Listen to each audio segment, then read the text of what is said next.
Assalamualaikum, selamat datang kembali di Ruang Gelap.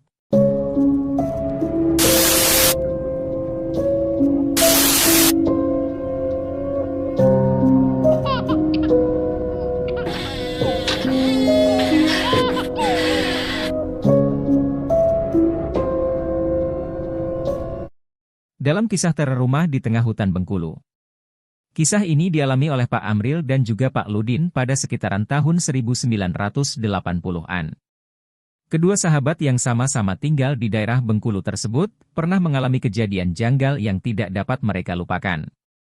Pak Amril yang mendengar kabar bahwa di perkebunan kopi yang berada di daerah Curug Rejang sedang mencari banyak orang untuk bekerja membersihkan rumput di perkebunan tersebut. Pak Amril yang merasa yakin dengan kabar tersebut segera memberitahukan Pak Ludin dan mengajaknya untuk bekerja di perkebunan kopi tersebut. Jarak antara perkebunan kopi Curug Rejang dengan kampung mereka sangatlah jauh. Jika ditempuh dengan berjalan kaki, maka akan menghabiskan waktu selama 4 hari untuk sampai di sana. Walaupun begitu, Pak Amril dan juga Pak Ludin tidak sedikit pun ragu untuk pergi ke perkebunan tersebut. Karena di daerahnya sendiri, saat itu sedang sulit untuk mencari pekerjaan. Keesokan harinya berangkatlah Pak Amril dan Pak Lidun ke perkebunan kopi besar di Curug Rejang itu. Mereka berdua pergi berjalan kaki dengan melewati perkebunan-perkebunan lain, serta hutan belantara di daerah tersebut. Menjelang sore hari, Pak Amril yang mulai ragu untuk memasuki kawasan hutan pun memberitahu kepada Pak Ludin untuk beristirahat saja di kawasan pintu rimba. Tapi Pak Ludin yang memiliki pemikiran lain pun mengajak Pak Amril untuk terus berjalan dan bermalam di dalam hutan. Karena menurutnya akan lebih aman jika berada di dalam kawasan hutan. Kalau kita bermalam di dekat perkebunan, kita akan dikira pencuri, jadi sebaiknya kita bermalam di dalam hutan saja, toh sama-sama di tempat terbuka ini. Sebelum langit gelap kita harus mencari tempat yang aman agar terhindar dari binatang-binatang buas yang ada di hutan itu. Ujar Pak Ludin menjelaskan. Sepertinya memang lebih mudah menghadapi binatang buas di saat-saat seperti ini daripada harus menghadapi orang yang mengira kita pencuri, Din. Balas Pak Amril yang menyetujui pendapat sahabatnya tersebut. Ketika mulai memasuki kawasan hutan, Pak Amril dan Pak Ludin dikejutkan dengan keberadaan rumah yang berada sudah di dalam hutan. Biasanya warga di kampungnya akan mendirikan rumah sebelum masuk ke dalam hutan dan rumah itu juga hanya ditujukan sebagai rumah singgah di saat panen tiba. Di saat panen hasil kebun itulah pemilik rumah di perbatasan hutan akan menginap sebelum membawa hasil panen mereka pulang. Tapi rumah yang didapati Pak Amril dan Pak Lidun ini sungguh berbeda, selain posisinya sudah berada di dalam hutan. Rumah tersebut juga menyimpan sesuatu yang membuat bulu kuduk meremang. Sesampainya Pak Amril dan Pak Ludin di depan rumah tersebut, keduanya pun mulai mengetuk pintu rumah itu dan berharap pemilik rumah ada di dalam, karena hal itu langit mulai gelap dan malam pun mulai tiba. Assalamualaikum, ujar Pak Ludin sambil mengetuk pintu rumah tersebut. Setelah 2 kali mengucap salam, Pak Amril dan Pak Ludin pun mendapatkan balasan dari dalam rumah tersebut. Waalaikumsalam, silakan masuk Pak, maaf saya tidak bisa keluar rumah karena suami saya sedang tidak ada di rumah saat ini. Balas orang perempuan dari dalam rumahnya, kalau suami ibu tidak ada di rumah, saya izin beristirahat di luar rumah saja ya Bu. Jawab Pak Ludin yang langsung dianggukkan oleh Pak Amril. Tidak apa-apa Pak, masuk saja, saya berada di kamar bersama anak saya, balas suara perempuan itu yang membuat Pak Ludin dan Pak Amril kebingungan. Ketika Pak Amril dan Pak Ludin masih merasakan adanya keanehan pada rumah itu, tiba-tiba saja pintu rumah yang tadi tertutup rapat itu terbuka dengan sendirinya, dan setelah itu rumah itu terbuka lebar. Pak Amril dan Pak Lidun pun kembali mendengar suara seorang perempuan yang berada di dalam kamarnya. Masuk saja Pak, di luar sangat berbahaya, masih banyak hewan buas di hutan ini. Ujar suara perempuan yang terdengar dari kamarnya tersebut. Di dapur ada beras dan juga ada telur Pak, silahkan dimasak sendiri saja. Imbuh perempuan pemilik rumah tersebut. Memangnya suami ibu sedang kemana Bu? Tanya Pak Ludin yang masih berdiri di depan pintu rumah tersebut. Suami saya sedang pergi ke desa untuk membeli kebutuhan kami sehari-hari Pak, jawab perempuan tersebut menjelaskan. Tidak apa-apa Pak, Bapak berdua masuk saja, dan silahkan masak sendiri beras yang ada di dapur. Imbuh perempuan itu lagi, baiklah kalau begitu, mohon maaf jika kami merepotkan ya Bu, balas Pak Ludin yang segera mengajak Pak Amril masuk ke dalam rumah tersebut. Karena hari sudah gelap, Pak Amril pun mencari lampu templok atau pelita yang berbahan bakar minyak tanah yang ada di dalam rumah itu. Pak Amril dan Pak Ludin pun segera pergi ke dapur yang berada di dalam rumah tersebut.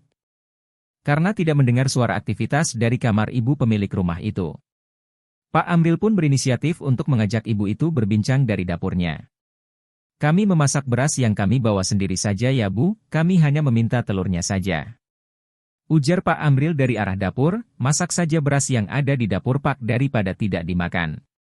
Suami saya sedang membeli yang baru, simpanlah perbekalan yang bapak-bapak bawa, gunakan di tempat persinggahan lain," ucap perempuan pemilik rumah yang membuat Pak Amril dan Pak Ludin terharu dengan kebaikannya. Walau begitu Pak Ludin merasa adanya keanehan pada ibu pemilik rumah tersebut. Karena selama Pak Ludin berada di dalam rumah, dia tidak mendengar aktivitas apapun dari dalam kamarnya, tapi rasa curiga Pak Lidun pun segera ditepis oleh Pak Amril yang merasa sangat beruntung saat itu.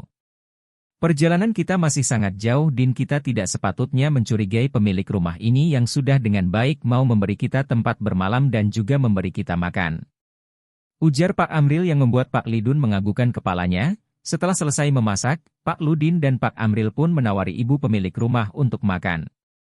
Tidak lupa kedua sahabat itu kembali mengucapkan terima kasih kepada si ibu pemilik rumah yang sudah mengizinkan mereka bermalam dan memberi mereka makan. Tanpa rasa takut dan curiga kepada keduanya, "Saya yakin, bapak-bapak berdua ini adalah orang baik yang sedang mencari nafkah untuk keluarganya. Dan saya juga yakin, bapak-bapak ini akan membantu saya nantinya," ujar ibu pemilik rumahnya dari kamarnya.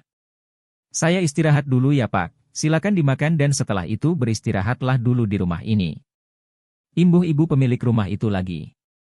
"Baik Bu, terima kasih banyak atas semua yang Ibu berikan kepada kami berdua," balas Pak Amril yang sudah bersiap untuk memakan nasi dan telur dadarnya. Setelah Pak Amril dan Pak Ludin menyelesaikan makan malamnya, suasana pun terdengar sangat hening sekali. Bahkan suara binatang malam yang sebelumnya terdengar jelas oleh Pak Amril dan Pak Ludin pun menghilang di telan kesunyian tersebut. Setelah beberapa waktu, rasa kantuk pun datang menghampiri Pak Amril dan Pak Ludin.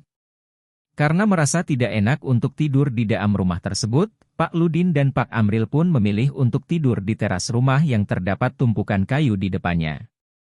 Pak Ludin dan Pak Amril pun akhirnya berjalan keluar rumah karena tadi sewaktu di teras rumah mereka berdua melihat tempat yang aman dan nyaman untuk sekedar tidur malam itu. Tapi ketika Pak Amril dan Pak Ludin sampai di depan pintu, mereka berdua dikejutkan oleh suara ibu pemilik rumah tersebut yang meminta mereka untuk tetap berada di dalam rumahnya. "Tidurlah di dalam rumah Pak, di luar dingin dan banyak hewan buas berlalu lalang di tempat ini," ujar ibu pemilik rumah dari kamarnya. Karena merasa terkejut dengan suara ibu pemilik rumah yang mengetahui jika Pak Ludin dan Pak Amril akan keluar rumah, kedua orang itu pun mulai merasa merinding dibuatnya. Pak Amril pun menjawab perkataan ibu pemilik rumah dengan santun. "Kami sungkan untuk tidur di dalam rumah Bu, sebaiknya kami tidur di luar saja. Kami takut jika suami ibu pulang akan terjadi salah paham," jawab Pak Amril dengan suara pelan. "Tidak mengapa Pak, suami saya akan senang jika tahu ada orang yang menemani dan menjaga saya," ujar ibu pemilik rumah itu lagi. "Sekarang menjauhlah dari balik pintu rumah saya Pak, karena akan ada bahaya yang datang," imbuh ibu itu lagi. Mendengar apa yang ibu itu katakan, Pak Ludin dan Pak Amril pun kembali ke arah dalam rumah dan memilih duduk bersandar pada dinding yang menjadi pembatas ruang depan dan ruang dapur. Tak lama berselang dari perkataan ibu pemilik rumah tersebut, tiba-tiba saja Pak Ludin dan Pak Amril dikagetkan oleh suara menggeram yang berasal dari luar rumah tersebut. Pak Ludin dan Pak Amril pun mundur beberapa langkah dari depan pintu yang masih tertutup rapat itu. Angin kencang pun tiba-tiba datang menerpa rumah yang berada di tengah hutan itu hingga masuk ke dalam rumah melalui celah-celah dinding papan rumah tersebut. "Jika kalian keluar dari dalam rumah ini maka kalian akan menjadi korban sosok makhluk gaib haus darah yang ada di luar rumah ini. Untuk sementara waktu kalian akan aman di sini, tapi kalian juga harus membantu melindungi rumah ini agar sosok makhluk gaib yang mulai berdatangan ke arah rumah ini tidak dapat masuk ke dalamnya," ujar ibu pemilik rumah tersebut. Dari arah atas genteng rumah itu, Pak Amril dan Pak Ludin mendengar suara kerikil yang menghantam genteng tanah tersebut. Karena merasa takut terkena batu kerikil yang terus menghujani rumah tersebut, Pak Amril pun menarik tangan Pak Lidun untuk segera bersembunyi di bawah meja yang ada di ruangan tempat mereka saat itu. Pergilah ke dapur Pak, dan ambil garam kasar yang ada di bawah meja dapur. Sebarkan garam tersebut ke sekeliling ruangan yang ada di rumah ini. Ujar ibu pemilik rumah itu yang tanpa bertanya lagi langsung dilakukan oleh Pak Amril dan Pak Lidun. Setelah suara dari batu-batu kerikil yang menghujani rumah tersebut hilang, tiba-tiba terdengar lolongan anjing hutan yang bersaut-sautan. Suara anjing hutan itu sungguh terdengar sangat mengerikan dan mampu membuat tubuh Pak Amril gemetar. Tapi Pak Lidun mencoba menenangkan sahabatnya itu, yang memang memiliki nyali yang kecil. Belum hilang suara lolongan anjing hutan yang terdengar mengerikan itu, kini terdengar suara langkah kaki yang sangat berat mengelilingi rumah yang dindingnya hanya terbuat dari papan kayu tersebut. Suara langkah kaki itu yang tidak diketahui wujudnya, terus mengelilingi rumah itu sambil mengeram dengan sesekali mengesekkan benda yang terdengar seperti kuku panjang yang menggores dinding rumah tersebut. Ketakutan Pak Amril pun mulai menjadi, ketika dari balik jendela yang ada di samping pintu rumah tersebut. Pak Amril melihat sosok makhluk hitam bertubuh besar berdiri sambil terus menggeram. Sosok itu seperti sedang mencari cara untuk dapat masuk ke dalam rumah tersebut, tapi sepertinya sosok itu tidak mendapatkan jalan untuk masuk ke dalam. Kejadian yang dilihat Pak Amril dan Pak Ludin pun menjadi semakin aneh, ketika garam yang sudah mereka taburi di sekeliling rumah itu tiba-tiba saja mengeluarkan asap putih. Yang seolah menjadi dinding di bik dinding rumah yang terbuat dari papan kayu itu pun menebal dan kini seperti membentuk kubah yang mengelilingi seluruh bagian rumah. Dan setelah asap putih itu menyatu terdengar suara keras dari arah pintu rumah di bagian depan. Pintu itu bergetar keras seperti sedang mendapatkan tekanan kuat dari arah luar, tapi dengan cepat suara itu berpindah ke arah pintu bagian belakang rumah, yang sepertinya sedang ditendangi dari arah luar. Teror mengerikan pun terus datang bertubi-tubi ke arah rumah itu, seolah-olah di dalam rumah ada benda atau barang berharga di dalamnya. Pak Ludin dan Amril yang sedari tadi sangat mengkhawatirkan keselamatannya pun, akhirnya memberanikan diri untuk bertanya kepada ibu pemilik rumah yang masih berada di dalam. Pak Ludin pun segera mengetuk pintu kamar ibu pemilik rumah itu dan mulai menanyakan tentang apa yang sedang terjadi di rumah itu. Maaf Bu, apa yang sedang terjadi di rumah ini? Sepertinya banyak sosok makhluk gaib yang ingin masuk ke dalam rumah ini, tanya Pak Ludin di depan pintu kamar ibu pemilik rumah tersebut. Mereka itu menginginkan tubuh saya dan anak saya yang baru lahir Pak, beruntungnya, bapak-bapak ini datang, sehingga dapat membantu saya dan anak saya terhindar sosok-sosok makhluk jahat tersebut. Jawab ibu pemilik rumah tersebut. Setelah ibu pemilik rumah tersebut menjelaskan, Pak Ludin dan Pak Amril pun dibuat terkejut dengan bayi yang menangis. Mereka berdua pun akhirnya mempercayai apa yang dikatakan sang ibu pemilik rumah itu. Apakah hal semacam ini selalu terjadi di sini Bu? Tanya Pak Ludin penasaran. Baru kali ini Pak, sekarang sebaiknya Bapak duduk dan menenangkan diri dulu, karena masih ada makhluk-makhluk gaib yang akan mencoba masuk ke dalam rumah ini. Balas ibu pemilik rumah yang membuat Pak Ludin tercengang. Pak Ludin pun lalu menghampiri Pak Amril yang kini sudah duduk meringkuk di sudut ruang tamu rumah tersebut. Pak Ludin pun segera memberitahu kepada Pak Amril bahwa yang ada di luar sana adalah makhluk gaib yang sangat berbahaya. Beruntungnya kita bisa singgah di rumah ini ya Din. Ujar Pak Amril yang masih sangat ketakutan. Suara jeritan pun kembali terdengar memekakkan telinga Pak Amril dan Pak Ludin. Kedua sahabat itu langsung menutup telinga mereka karena tidak tahan dengan suara yang terus terdengar pilu itu. Selain jeritan yang memekakkan telinga itu, kini rumah menjadi tempat singgah Pak Amril dan Pak Ludin pun mulai dikelilingi sosok makhluk gaib dengan langkah pelan. Sosok makhluk yang mengelilingi rumah itu terdengar oleh Pak Amril meminta dia untuk membukakan pintu rumah tersebut. Pak Amril yang semakin ketakutan pun mulai terpengaruh oleh suara serak dan berat itu. Pak Amril yang tubuhnya gemetar ketakutan itu perlahan mulai beranjak dari tempat terduduknya dan menjauhi Pak Ludin tanpa Pak Ludin sadari. Pak Amril pun berlari ke arah pintu dan berusaha membuka pintu rumah yang menjadi tempat mereka berlindung saat ini. Pak Lidun yang menyadari hal itu segera berlari menyusul Pak Amril dan berusaha keras untuk mencegah sahabatnya itu membuka pintu rumah tempat mereka bersembunyi itu. Apa yang kau lakukan? Kau mau mati ya? Sergah Pak Ludin yang merasa takut dengan apa yang Pak Amril lakukan tersebut. Makhluk itu akan membiarkan kita pergi dari tempat ini jika kita membuka pintu rumah ini Din. Balas Pak Amril dengan tubuh gemetar dan tubuh bercucuran keringat. Kau tahu dari mana Aem? Tanya Pak Ludin yang merasa tidak percaya dengan apa yang dikatakan oleh sahabatnya itu.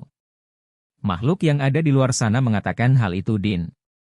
Apakah kau tidak mendengarnya? Jawab Pak Amril tegas. Kau sudah gila rupanya Aem.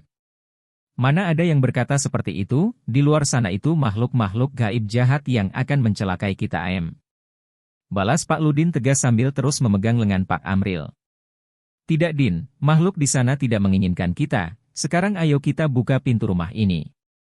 Dan kita pergi dari sini. Ujar Pak Amril yang membuat Pak Ludin diam terpaku menatap tajam wajah sahabatnya itu. Gila kau, sekarang cepat kembali ke dalam, biar aku yang menjaga di sini. Dan akan aku pastikan makhluk itu tidak dapat masuk ke dalam rumah ini. Balas Pak Ludin dengan tegas. Kau yang sudah gila Din, jika makhluk itu berhasil masuk, maka kita di sini juga akan mati di sini. Jawab Pak Amril tak kalah tegas, ketika perdebatan sengit antara Pak Amril dan Pak Ludin tiba-tiba saja pintu rumah yang ada di hadapan kedua sahabat itu digedor sangat kencang, hingga pintu rumah itu bergetar. Angin kencang pun kembali menerpa rumah itu membuat suasana semakin mencekam. Dan setelah itu Pak Amril pun kehilangan kesadarannya dan mulai menyerang Pak Ludin. Suasana pun semakin mencekam, suara Pak Amril berubah menjadi serak dan berat. Untuk apa kau melindungi perempuan dan anaknya itu? Mereka sudah mati, dan jasadnya akan aku jadikan santapanku. Ujar suara sosok makhluk yang ada di dalam tubuh Pak Amril. Pak Ludin yang mendengar ucapan dari sosok makhluk yang ada di dalam tubuh sahabatnya itu seketika terkejut. Ketika mendengar apa yang baru saja diucapkannya. Sambil terus memandangi pintu kamar tempat ibu pemilik rumah itu berada. Pak Ludin pun merasa apa yang dikatakan sosok makhluk yang ada di dalam tubuh Pak Amril itu benar. Adanya Pak Lidun yang sudah mencurigai hal tersebut pun kini dibuat bimbang. Sekarang kau tinggal memilih mau ikut binasa bersama perempuan itu dan bayinya. Atau bukakan pintu rumah itu sekarang juga. Imbuh sosok makhluk gaib yang ada di dalam tubuh Pak Amril. Kau tidak perlu memberikan pilihan kepadaku, sekarang juga keluarlah dari dalam tubuh temanku ini. Jawab Pak Ludin dengan tegas. Mendengar jawaban dari Pak Ludin, Pak Amril yang sudah dirasuki oleh sosok makhluk gaib tersebut mulai menyerang sahabatnya itu. Dan dengan cepat perkelahian Pak Amril yang sedang dirasuki makhluk gaib pun berlangsung dengan Pak Ludin. Sekuat tenaga Pak Ludin pun memegangi tubuh Pak Amril yang dengan membabi buta menyerangnya. Tapi karena kekuatan sosok makhluk yang telah merasuki Pak Amril sangatlah tinggi, Pak Ludin pun terpental ke arah dinding kayu rumah tersebut. Melihat Pak Lidun sudah tidak berdaya, Pak Amril pun lalu melangkah menuju ke pintu kamar tersebut tempat ibu pemilik rumah itu berada. Pak Ludin pun hanya bisa pasrah dengan apa yang sedang dilakukan Pak Amril saat itu. Tapi tanpa disangka-sangka tubuh Pak Amril pun terpental ke arah dinding yang ada di belakangnya, dan seketika Pak Amril pun pingsan dan kehilangan kesadarannya. Setelah itu Pak Ludin mendengar suara orang mulai berdatangan membawa obor dari arah luar. Dan betapa terkejutnya Pak Ludin ketika dia mendapati orang-orang itu sudah berada di dalam rumah itu. Dan menanyakan maksud dan tujuan Pak Amril dan Pak Ludin malam itu. Kalian siapa, dan mau apa di rumah ini? Tanya seorang pria seumurannya, dengan wajah yang terlihat sangat marah. Pak Ludin yang merasa janggal dengan apa yang dialaminya pun tiba-tiba melihat Pak Amril sudah berada di sampingnya dan tertidur sangat pulas. Kami dari desa Aurgading Pak dan kami akan pergi ke perkebunan kopi Curug Rejang. Ujar Pak Lidun sambil membangunkan Pak Amril, lalu sedang apa kalian di rumahku? Tanya sosok pria yang wajahnya mulai terlihat sedih itu. Awalnya kami hanya ingin menumpang bermalam di rumah ini Pak, tapi istri Bapak meminta kami masuk ke dalam rumah ini dan beristirahat di dalam. Selain itu istri Bapak yang sedari tadi kami datang hanya berada di dalam kamarnya juga meminta kami untuk memasak beras yang ada di dapur serta membuat lauknya untuk makan malam kami. Beliau mengatakan bahwa Bapak sedang pergi ke desa untuk berbelanja kebutuhan sehari-hari. Ujar Pak Ludin yang sontak membuat pria pemilik rumah itu terkejut. Tidak mungkin hal itu terjadi Pak, karena istri saya sudah meninggal sore tadi ketika dia melahirkan. Dan saat ini di kamar itu hanya jasad istri saya dan bayi yang baru dilahirkan. Balas pria pemilik rumah tersebut, sambil duduk bersimpuh di ruang tamu rumahnya. Mendengar apa yang dikatakan pria pemilik rumah itu, Pak Amril dan Pak Ludin pun dibuat terkejut. Padahal jelas-jelas mereka berdua mendengar sendiri suara istri dari pemilik rumah itu dari kamarnya. Pak Amril dan Pak Lidun pun dibuat bingung dengan kejadian mencekam yang telah mereka alami. Setelah itu pemilik rumah itu pun lalu membuka kamar di mana ibu pemilik rumah itu berada dan betapa terkejutnya Pak Amril dan Pak Ludin, ketika mereka baru saja melihat sendiri jasad ibu dan anak sudah terbaring kaku di kamar itu. Sontak bulu kuduk Pak Amril dan Pak Ludin pun berdiri menyaksikan hal itu.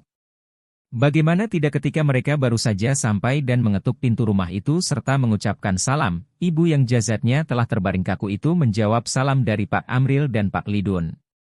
Tidak itu saja mereka berdua pun berkomunikasi dengan ibu pemilik rumah itu yang ternyata sudah meninggal dunia.